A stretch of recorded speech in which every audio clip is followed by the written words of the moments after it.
slings out again, slings out again. So for me, the most important points is really here. That's 135. And this point here,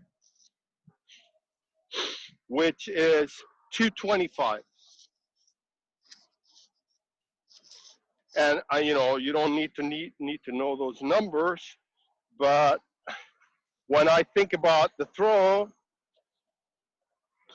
I want linear velocity in my body in the first two turns. Orbit is flatter. Obviously, it's going to be more linear in the beginning. If you have a heel turn, it's going to be very linear. If you have a toe turn, we talked about in the past, holding the right hip strong. Don't let the right hip come forward, and then you can get a little bit more halfway in between the toe and heel turn. And what determines the linearity of the throw is how far you can get the hammer out at 135. So what I'm saying is that people say push the hammer left, get it out left, which is fine. But really what you want to do is you want to get it out to 135. That's where it needs to be long. And vice versa, at 225, you know, you need to start countering the hammer again so that it doesn't continue growing out to the right side. So when I talk to the athletes and so forth, I'm always talking about the left upper corner. Well, there's no corner because it's the orbit, so it's circle. But the left upper corner is 135. So the hammer needs to accelerate and go strong. It needs to get as far out at 135 as possible, because that's where you're going to hang in the ball, and that's where the ball is pulling your body forward. So that in the first turn, you're going to move this way. You're going to be here. So then you're going to stop the body from moving forward. So it's like you're going into another room. And now you got to hold the orbit through the lower part, through the low point, and up on the left side, and you're going to back away from the ball. So every turn that you do in the hammer, you're looking for length at 135, right? Especially in the first two turns. And obviously, as the throw goes on, the orbit gets a little steeper. It's going to be a little bit more length at 180. But in the beginning, you're really looking for length at 135. And at 225, you're really looking for, you need to get connected with the ball.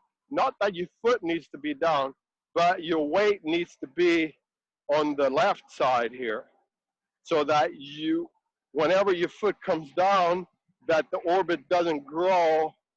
You know, the death sentence for a thrower is when the orbit grows over here, when you come out, because then you're going to land heavy, right?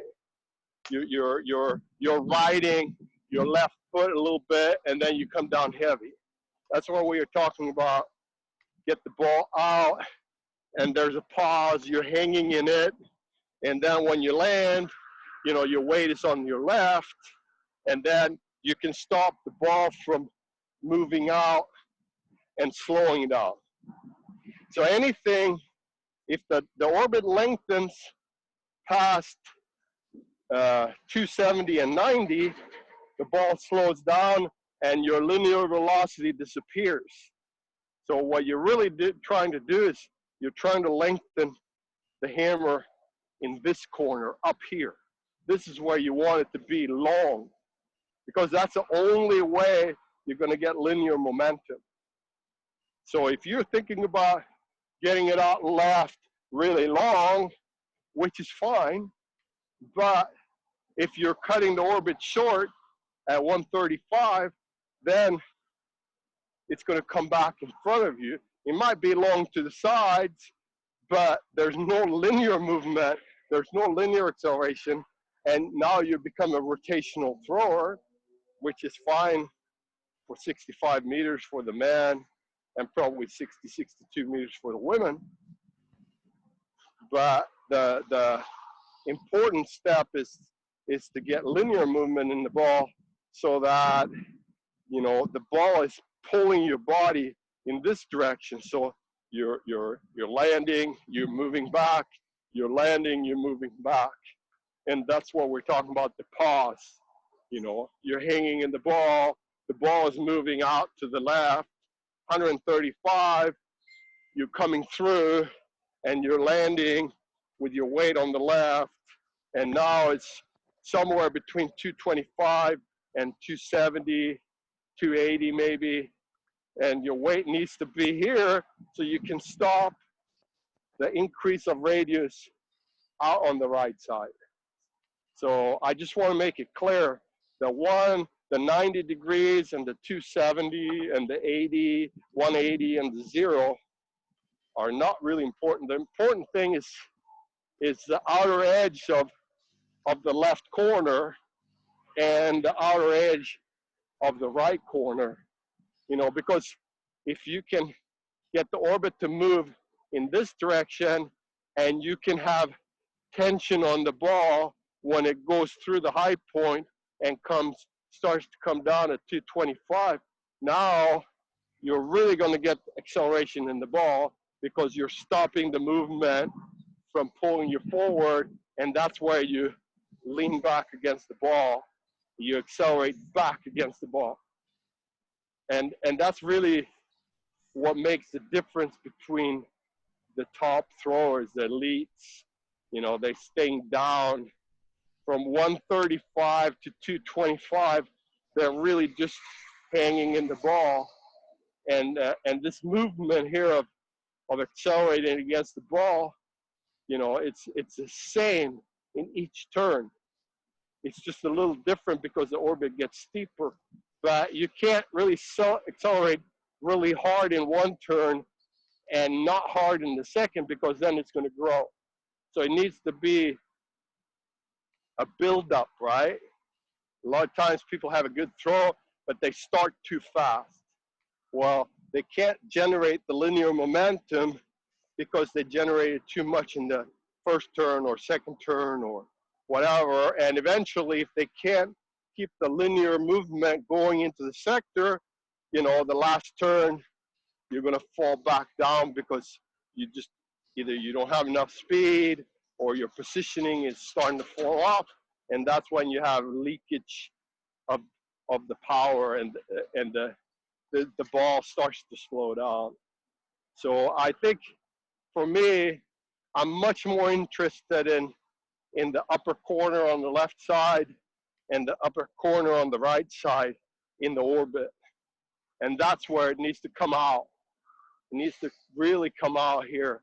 And then, of course, the 0 is important because the low point is going to be somewhere there. So, you know, you need to start your drive back against the ball prior to low point, so that once it goes through the low point, you're really standing against it. And that's where you get the whipping action of the hammer, and that's what's creating the rhythm. So it's like,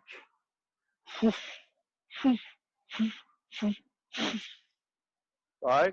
And you're really just standing against the ball, just like you would do in the power clean, right? It's a drive through the hip, drive the legs, pushing against the cement, get your hips and get your upper body, and everything just kind of falls back.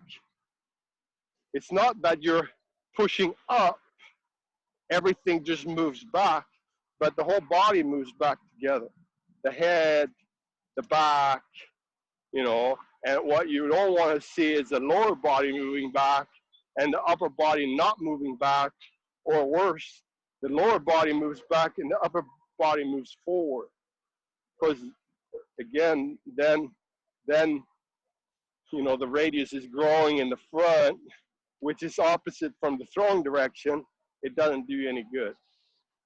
So I think I wanted to just kind of explain the thought And it's not really just because you got orbit out to the left, you know, and you're holding it here, doesn't mean that it's longer in the throwing direction than in the opposite.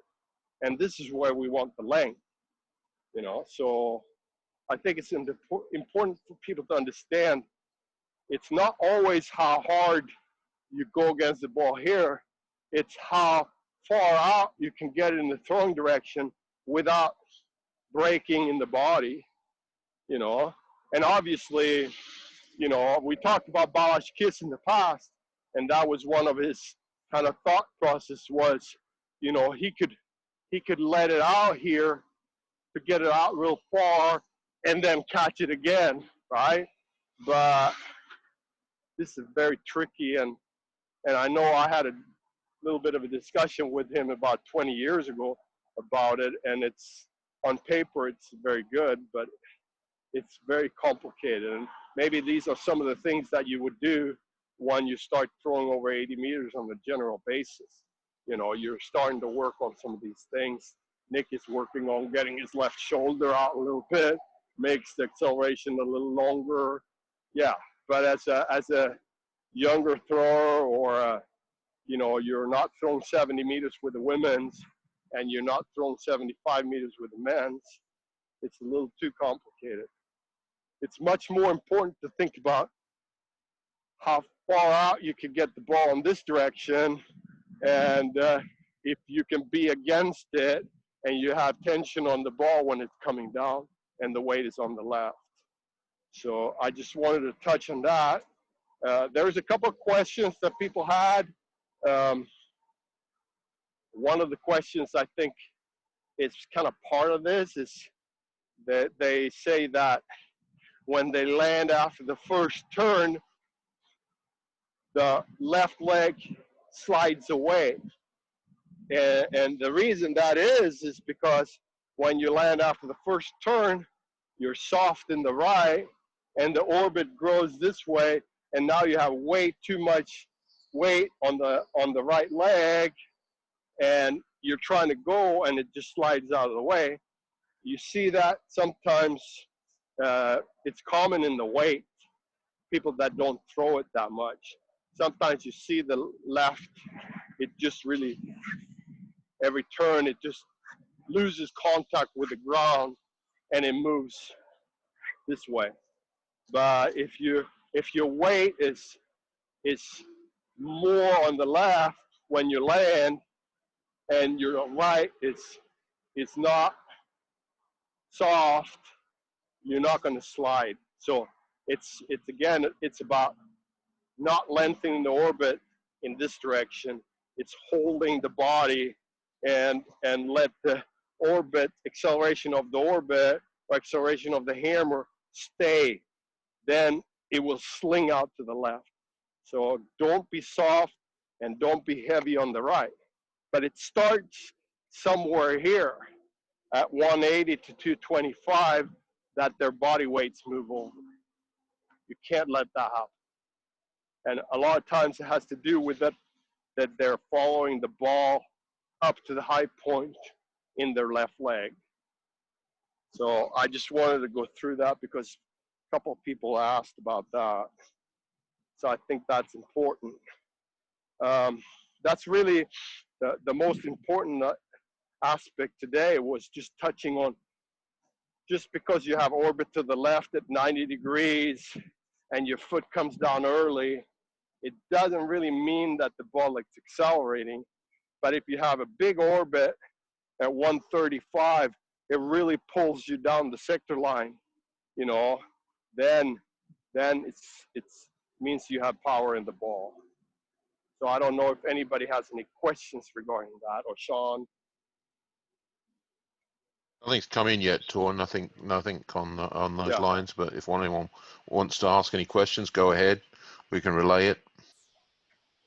But when you think about it a little bit, you know, you're lengthening here, and you're really shortening in the front, because that's when you drive back.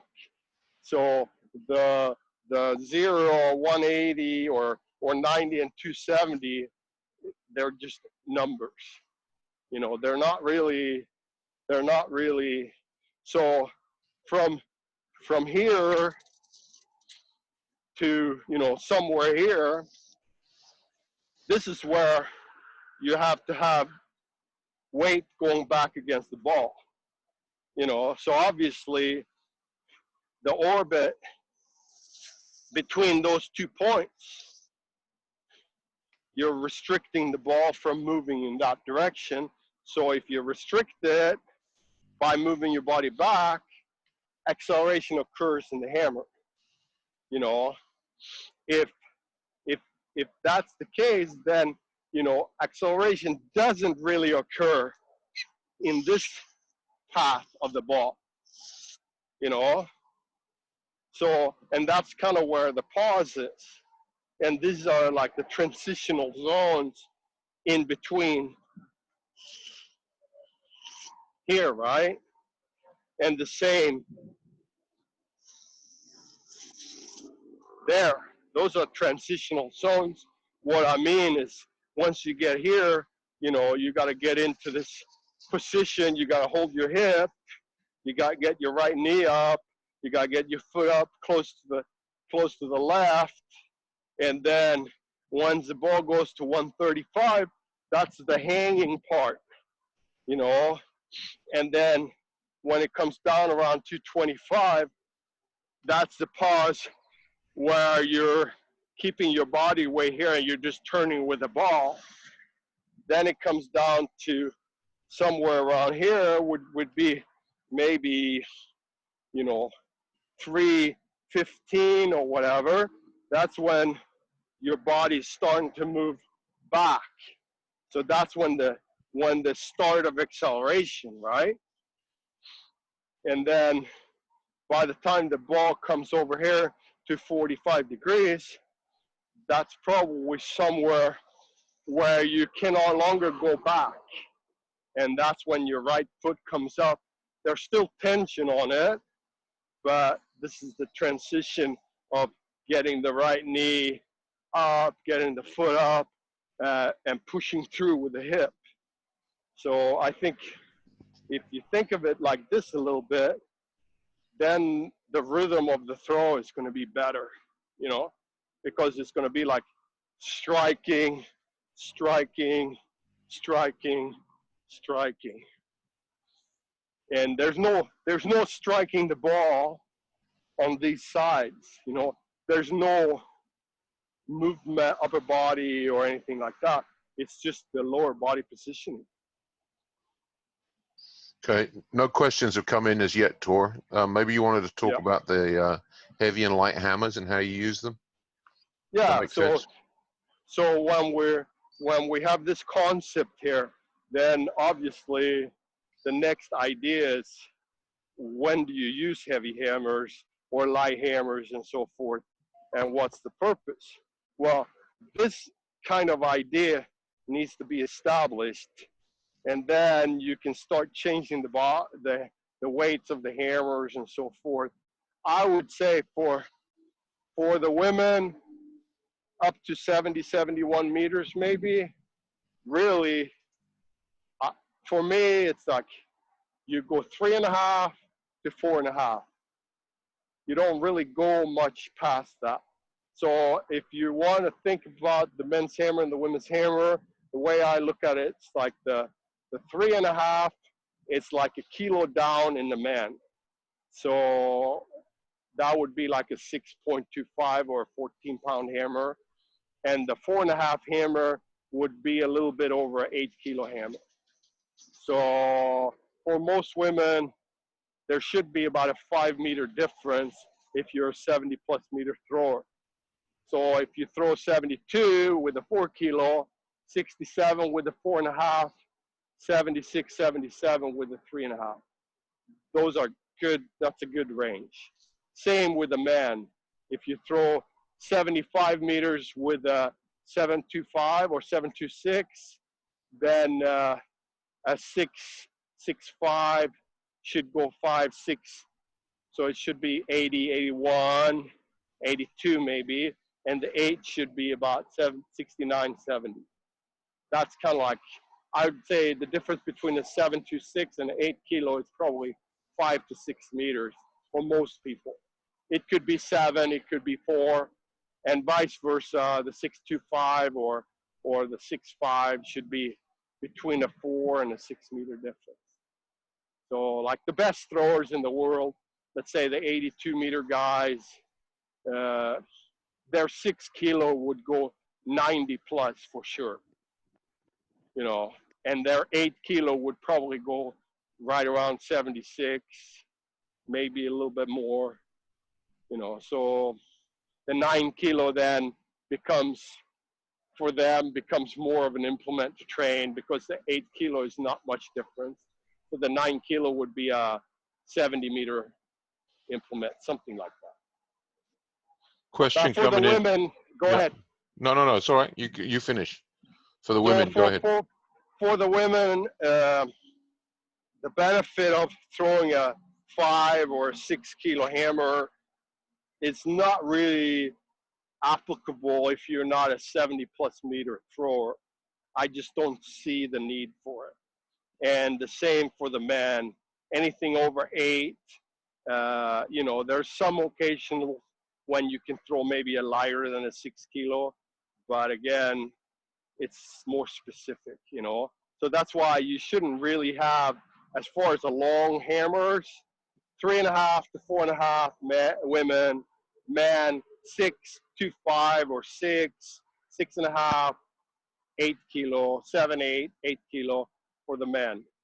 Once you become a 75 meter thrower on the men's side, 72 plus on the women's side, there's probably some other hammers that would be, you know, more used. And I'm talking about hammers that you would use, let's say, if you consider all your throws in a year, anything you throw more than 10% with, you know. So then we start talking about short hammers and so forth. And to me, it all depends on what you're trying to accomplish. But for a 65 meter guy throwing a short hammer, I don't really see the advantage, other than maybe you're throwing indoors and or you're throwing the weight in college or something like that. There's not really any carryover.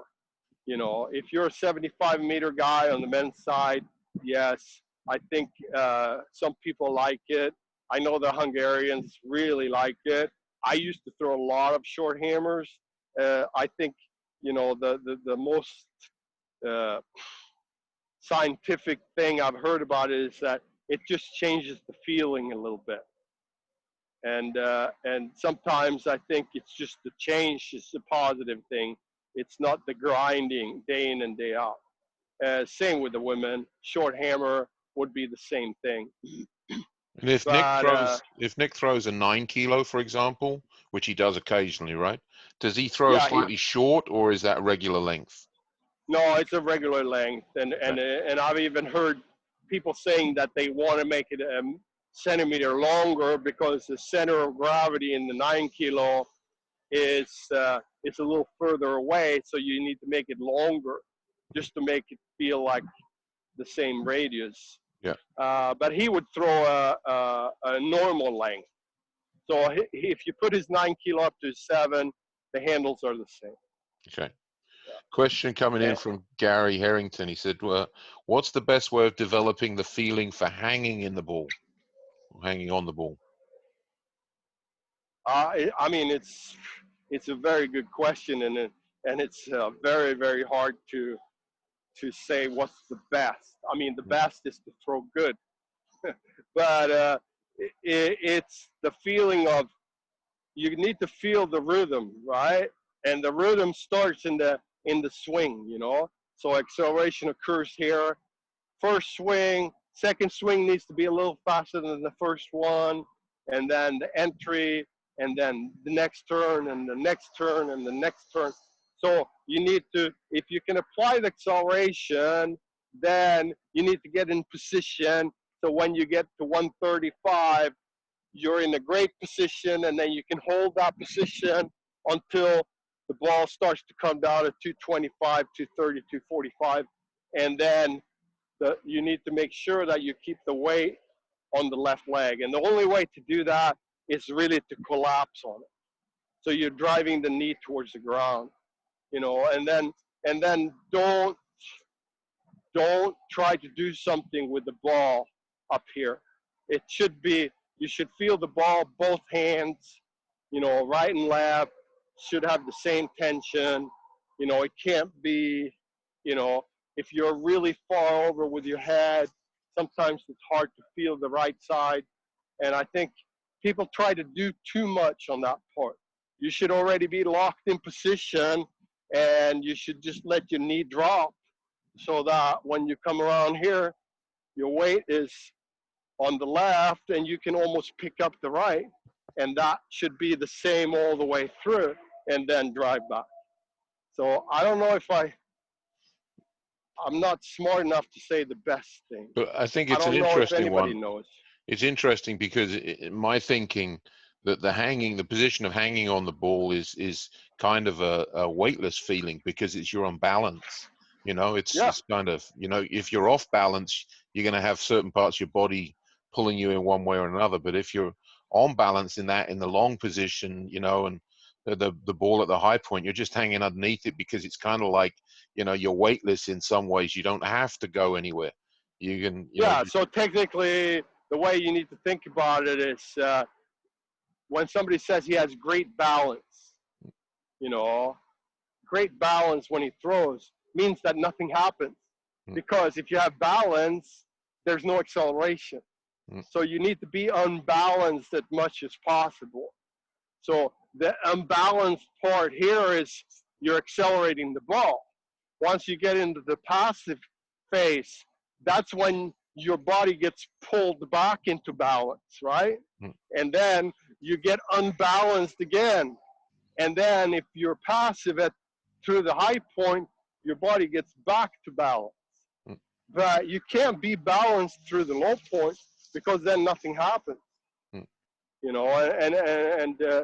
There's a guy online here right now with us that has great technique. Everybody says he has great technique. The only problem is, when the ball goes through the low point, his left, it looks great, but nothing happens.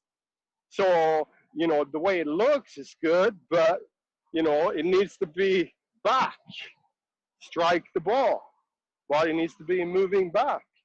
And then you get balance at the high point, and then you're unbalanced when you accelerate. You're balanced when there's no acceleration, but when there's acceleration, you have to be unbalanced. Mm. So the more the lean is at the low point through the left side, the more unbalanced you are. But then if you're passive through the high point, then you get balanced. So I think people are trying to do things with the ball when it goes through the high point, and they become unbalanced. And then all of a sudden, the acceleration phase, now you're getting balanced, and then nothing happens. Mm. So you got to be balanced. You find your balance through the high point, you're unbalanced through the low point, you know? So But that unbalanced position at the low point is because you've got the chance to push back against it, to put some force yeah, into the ball. exactly. That's the only way you can apply force, Yeah. right? Is to be unbalanced. Means that you have to be outside the rotational axis, and then that's when you're accelerating the ball. Going through the high point, you're letting the ball pull you back into balance so that you can apply the same force again through the low point. So it's just, some people say falling back, pushing back. This is the rhythm of it, the sling, it's the grandfather clock. It needs to be that feeling. So I think that's how you're going to find that pause passivity at the high point. It's be patient, wait. Don't let the hammer pull you over to the left side or the right side. Drop so your hip comes forward. Now you're in a good position again. Any more So, questions coming in? There's nothing happening here. Is any more questions from anyone? Feel free to jump in or ask a question. so I was going to say, so therefore, to me, finding that rhythm of the throw and finding that it's very hard if you keep changing the weight of the hammer all the time, because each weight has a different rhythm to it. So if you think about let's say a man, a 6 kilo, you can swing it pretty slow and finish really fast. If you swing the 7 kilo really slow, you're not going to throw it far. If you swing the 8 kilo really slow, it's not going to go at all, right? Because it's hard to accelerate the hammer. The heavier the hammer it is, the harder is it to accelerate it, to stay and apply force. So the tendency is you swing slow with the light hammer, and the heavier the hammer is, the faster you swing. So your entry speed with a 9 kilo is going to be closer to the finish speed than the entry speed with the 6 compared to the finish speed with the 6. So there's much more acceleration in the 6 kilo throw from the start to finish than it is in the 9 kilo throw. So then the question comes, so why do they call the 9 kilo special strength, when in reality you swing it faster and you accelerate less? So then my question is, why come the 6 kilo could be special strength? Because you start slow and you finish really fast. So there's different concepts of what specific strength is, right? You know, specific strength to me is acceleration. So, you know, of course, you need to build up so you can keep the intra-abdominal pressure, but that's not special strength per se. That's just more strength in general, you know? So I don't know. I mean, maybe I'm just twisting the words. I haven't really thought about the philosophical part of it. It's not my forte. But you know what I'm saying? It's so the tendency is, if a man throws a 9 kilo, he's going to swing it harder to make a big throw than if he has a 6 kilo. If he swings the 6 kilo hard, he's not going to be able to accelerate it in 4 turns. So, yeah. Mhm. But anyway, so being somewhat careful with making too big of a jump between the weights in the hammers is probably not such a good idea to develop technically. You know, if your technique is solid and everything and you're throwing really well, yeah, you can probably throw with a more variety. But if you're struggling technically, changing weights of the hammer is probably not an advantage. Okay, another follow-up question from Gary. Would you agree that there's no point in the throw where you're offing, or when you're offing the ball, offering the ball, only pushing back against it and letting it pull you around? So I don't know what Yeah, he I means mean, by offling. So there's no point in the throw where there's any pulling like this. yeah, There's no point in the throw where you're pulling like this. I mean, the purpose is, you know, the ball needs to be a little bit behind your arms and shoulders. So if it's like, if I show it like this, here is my hand, the handle. So the hammer wire, this means it's accelerating. It's a little bit behind me. If it's too far behind me, it's dragging and it gets heavy. So there is an optimal, you know, how much further behind me can it be? It's not that many degrees. But the key is to, when you start going against the ball, that you don't move too too far back against it, Right. because then you're dragging it. So He's acceleration should clarifying. be, He's clarifying by saying lifting the ball. Sorry, he meant lifting the ball. So I think as you go to the left side and try and lift the ball into the high no, point, but no. you're just pulling The back against orbit the is ball. There you go. the orbit is set in the swings.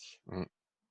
So wherever the natural swing is, the orbit is set there, and you might be able to practice a swing to get different height of the low point and different placement of the high point and so forth. But most of the time, wherever the natural swing is, you're going to adjust your body position, maybe a little more twisting, maybe moving over a little bit, but the swing should be pretty automatic in one spot.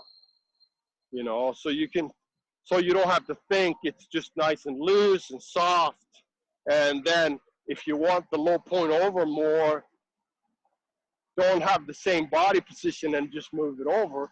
You need to maybe rotate a little bit more in your shoulders, or maybe move over a little bit, And we're because always trying to otherwise, we're always excuse me, we're always trying to maximize the orbit. So lifting it is going to take it out of that maximum orbit as well. So it's not yeah, and then you're using muscles to change the orbit. yeah. The orbit should change by body position and not by Mm. some muscular thing, right? I mean, you're trying to set the orbit maybe a little bit in the first swing, that you don't want it to drop down. So you're holding your arms up a little bit, but then you set the high point and low point. So in the second swing, it should really return, and then you don't have to worry about lifting and lowering and things like that. Question coming in from Craig Murch. How do you fix the ratio of that 5 to 6 meters per kilogram if, for example, the 8 kilo is 10 meters below a 7 kilo?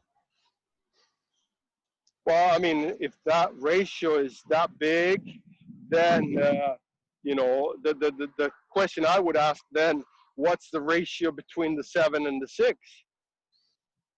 Yeah. Because if the ratio between the 7 and 8 is 10 meters, then the ratio between the 7 and 6 should be 12, 13 meters, right? Mm. Because that means that you can't throw a heavy hammer, but you can throw a light hammer really far. That's what you would see in a junior, Yeah. like somebody that throws a 6 kilo over 80 meters. They're throwing the 7 kilo, or let's say he throws a 6 kilo 80 meters, he throws a 7 kilo 70 meters, but then it drops down a lot, right? So Mm. I think the ratio is only important when you look at the ratio going up and look at the ratio going down. I don't think you can specifically say. Maybe you don't throw the 8 kilo that far because you never throw it. Mm. You don't focus on it because it takes maybe a couple months to get those 3 or 4 meters to bring it up to 6 meters. Yeah. But it also depends on the person. If they're built strong, if they're big and strong, the ratio is probably going to be smaller. If they're more speedy, the ratio is going to be bigger.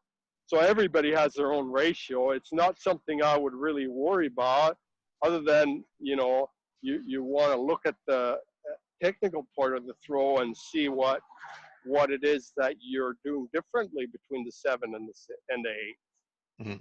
You know, and Yeah. then sometimes you're taking your 7 kilo competition result and comparing it to your 8 kilo training result.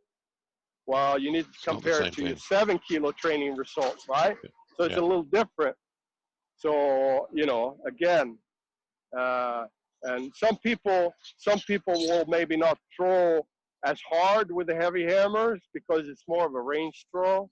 Mm. So but I think if you have a 10 meter difference between the 7 and the 8 in training, then that's too much.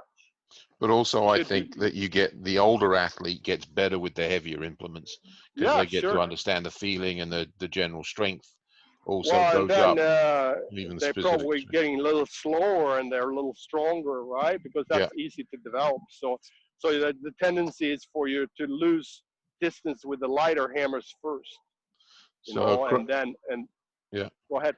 Craig is saying, he says he knows a thrower with ratios 57 to 72 to 81. So that's 57 with an 8, 72 with a 7, 81 with a 6. Yeah. So obviously, you know, his 6 kilo is probably his best hammer, you Yeah. know, because he's throwing at 81 meters, and his 8 kilo is not that good because he's fighting it and he can't relax. Mm. So, but I think it's more that you're throwing the 8 kilo. You're trying to throw it hard and there's no rhythm in it, right? You need to learn how to throw it. So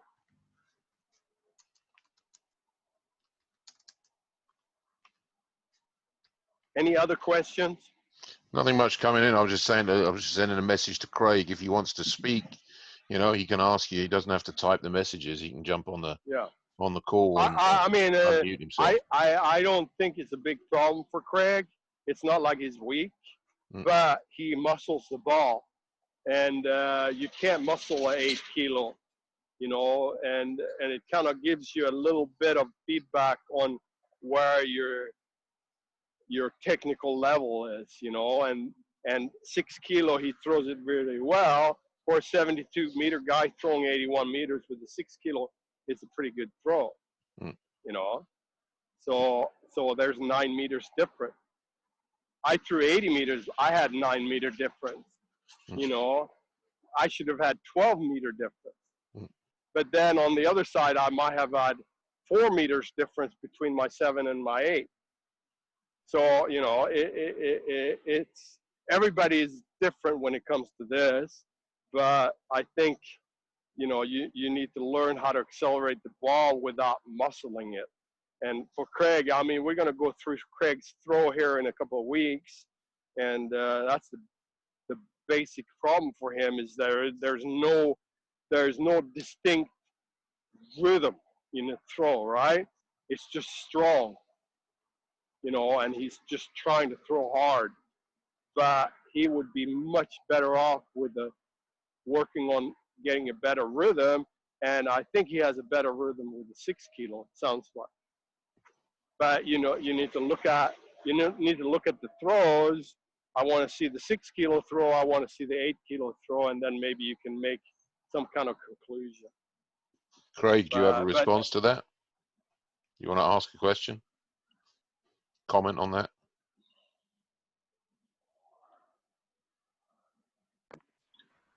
Can you hear me? Yeah. Yeah, good. Yeah, thank you. It's interesting you should say we should see a 6 kilo, 7 kilo, 8 kilo throw. It's a shame I can't throw the 6 kilo at the minute because it goes too far for the venue I'm at. Otherwise, we could have done that comparison. Yeah. But that's kind of like, so maybe for you, you should throw a 7.5, 7.6 kilo hammer, you know, because that's kind of what you're looking for. Like with Nick, for example, we try not to throw anything that's further than like 10 meter, 11 meter distance between his 7 and his next hammer. But he's very good with a 9 kilo, you know, so he throws over 70 meters with a 9 kilo. So for him, that's not a problem. But then he can't really throw a 6 kilo. It's just too hard. So for him, a light hammer with a 6.8. And 6.8 is very good. So there's no real reason for him to throw a 6 kilo because that'd be just too many bad throws. But a 6.8 is about right. There's a couple of meters difference between that and the 7. So that's a nice hammer for him to throw, you know. And so for you, I would say, you know, you need a 7.6 kilo. You should take an 8 kilo and drill it out, get it down to 7.6 or something, then you can maybe have a 4 or 5 meter difference, and that would be your heavy hammer. Because obviously, if you throw 57 with the 8 kilo, that's not hammer throwing because you throw 72 with the 7. So you're wasting your time throwing the 8. I think That's that's an 15 important meters point. different. That's an important Yeah. point, Tor, because people get caught up on throwing certain hammers because they've seen other people do it rather than finding the hammer that's appropriate for them. Yeah, and what Yeah. you're trying to do, you're trying to help yourself with a little bit heavier or a little bit lighter, and see where it still relates to your own technique and how it helps you in your own technique. Yeah. If you have to work too hard on a heavy hammer because it's probably too heavy for you, that's not very Yeah. helpful. You know, it's No, modifies the I technique. mean you got to think out the box a little bit. Maybe what you need is 7 kilo that's 2 centimeters short, or maybe you need a 7 kilo that's 2 or 3 centimeters long. Mm. Why don't you think that way? Why does it always have to be weight up or weight down? It could be shorter or longer too, same weight. You know, or like we throw a 7 kilo 117 or 118 mil head, you know, so that makes it a little shorter because the head is a little bit bigger. You know, those are kind of the variables. It doesn't have to be 8 kilo because it's available. Go ahead, Craig. Sure. And what are your thoughts on, I'm sure Mick Jones, who I'm sure you're aware of, coached me for a while, and he was always a big fan of the 60 centimetre 7 kilo, especially before competitions. He'd sort of throw that for kind of 2 or 3 weeks out, and then only in the week before a comp would he switch to the full length 7. Have you ever kind of experimented with kind of, you know, that's significantly shorter than a normal 7?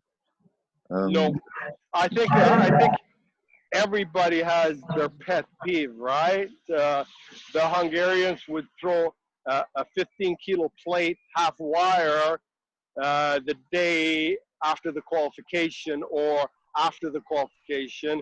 Anita throws a 5 kilo after the qualification. You know, everybody has their pet peeve. Just because it's theirs doesn't mean it's going to be yours. You know, it's just a change of feeling, right? This is just the psychological perception. Uh, there's no there's no scientific proof that this hammer or that hammer or this or that. You know, it's just to build confidence. Obviously, if you have the qualification at the Olympics or at whatever championships, you're done with the qualification and you're going to do a little throwing before the final. You probably don't want to throw with the competition hammer because you're not going to throw it that far. And then it's psychologically not good. So you're going to throw something else. And you're fired up because you know it's final tomorrow or the next day.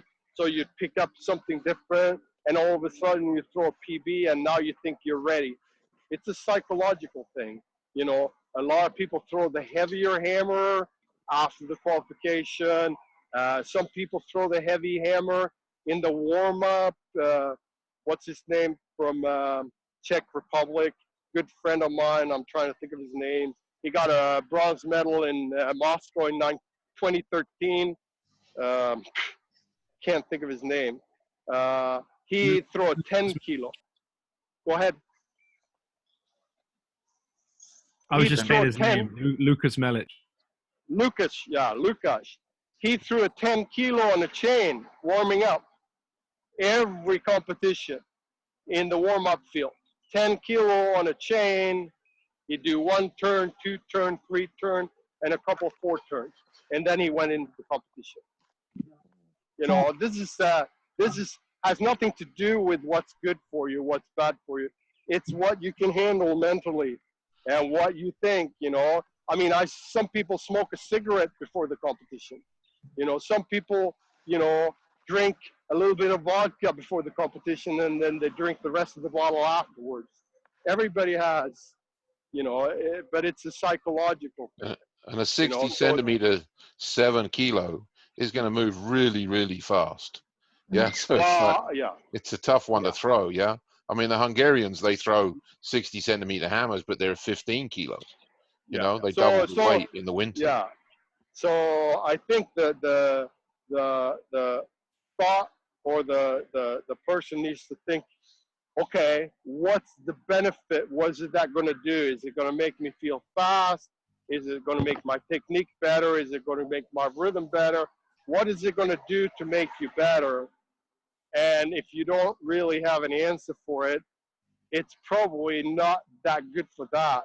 Then it's all a mental thing, right? It's one of those things that probably came from the fact that what have you got available to you, right? You got a 726 Yeah. hammer.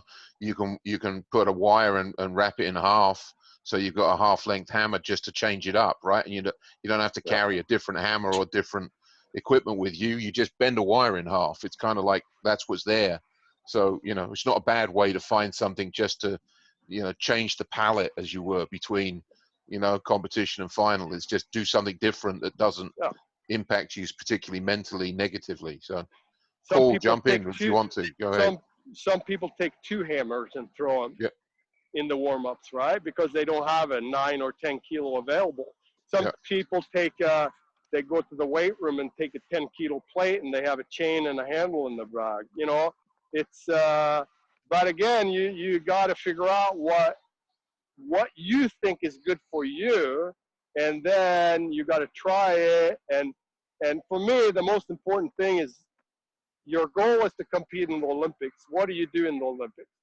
You have a call room 1 hour, minimum 1 hour before the competition starts.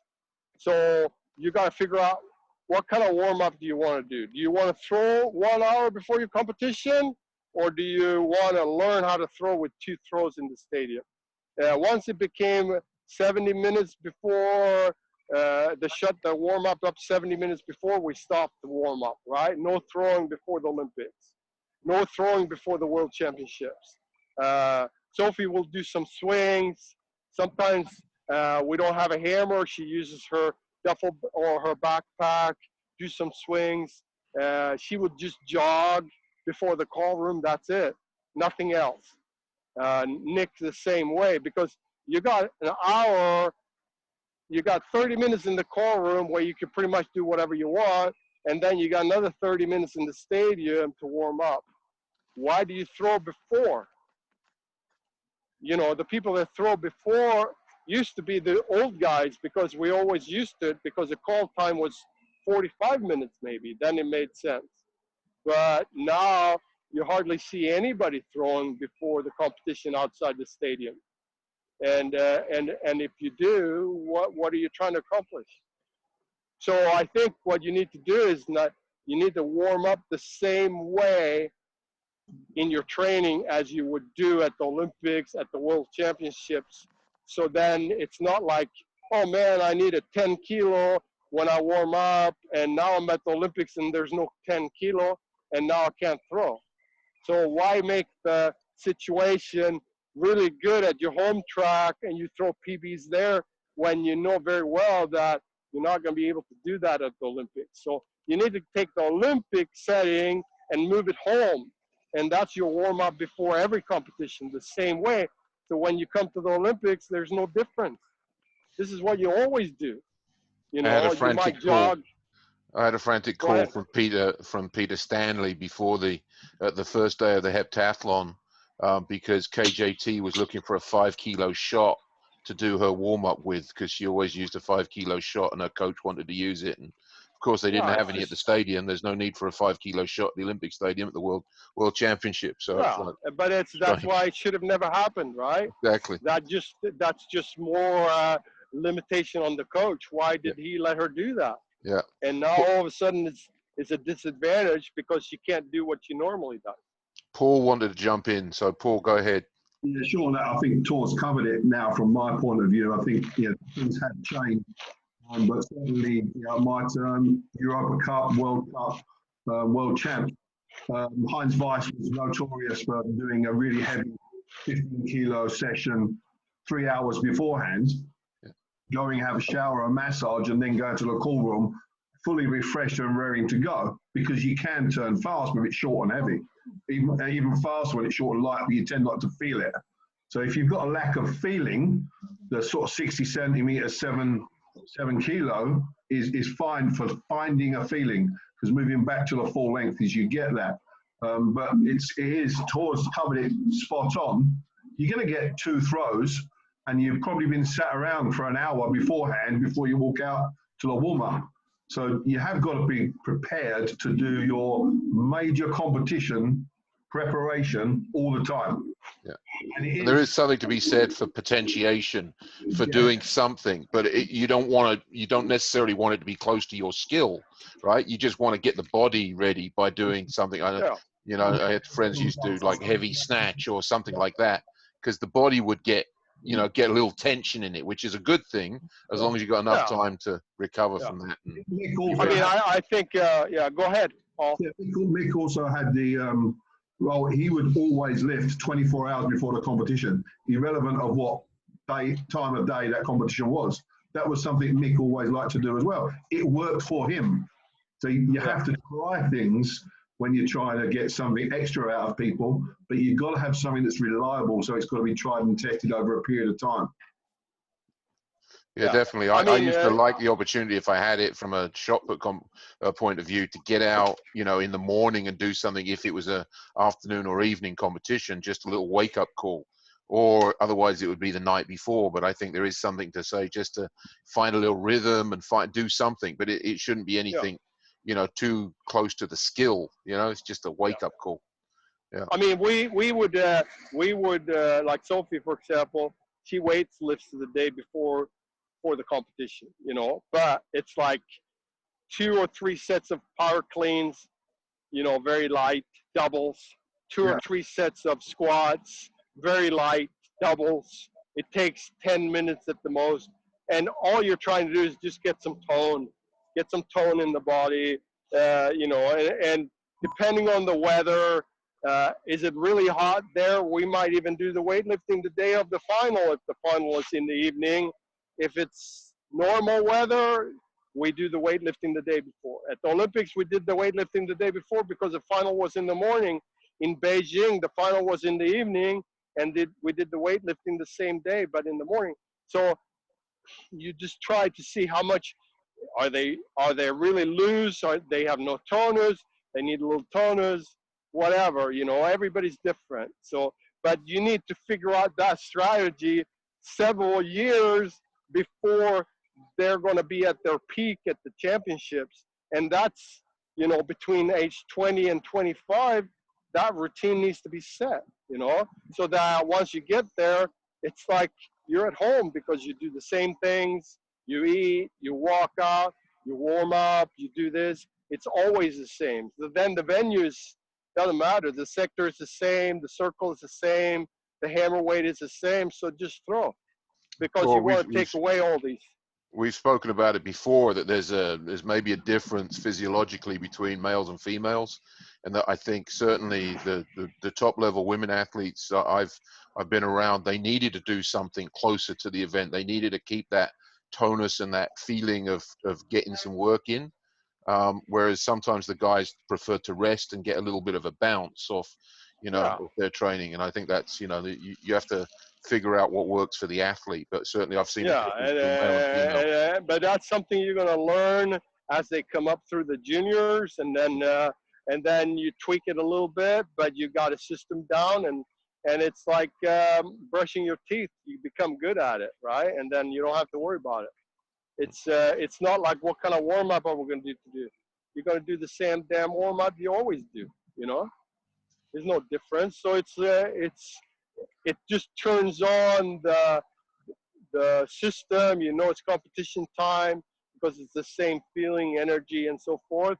And then it's not stressful because you're doing the same thing. Doesn't matter where you're at, right? It's the same warm-up. And I think that's important. You feel like you're in your environment. There's nothing new. You don't have to improvise, stuff like that. So, yeah. Okay, we've been going for just over an hour. If anyone has any quick questions, last questions, we'll take that. Tor and I have to do something after this, prepare for another thing he's doing. So if anyone has any questions, please let me know now. Otherwise, we're going to call time on this one, and next week we'll do the review of some of the and world's top throwers. we can always follow this up with some questions next time. All right, thank you so much. I hope it was something that you learned or something that tweaked your mind, and it's useful. Thank you so much. Okay. Thanks, Shaun.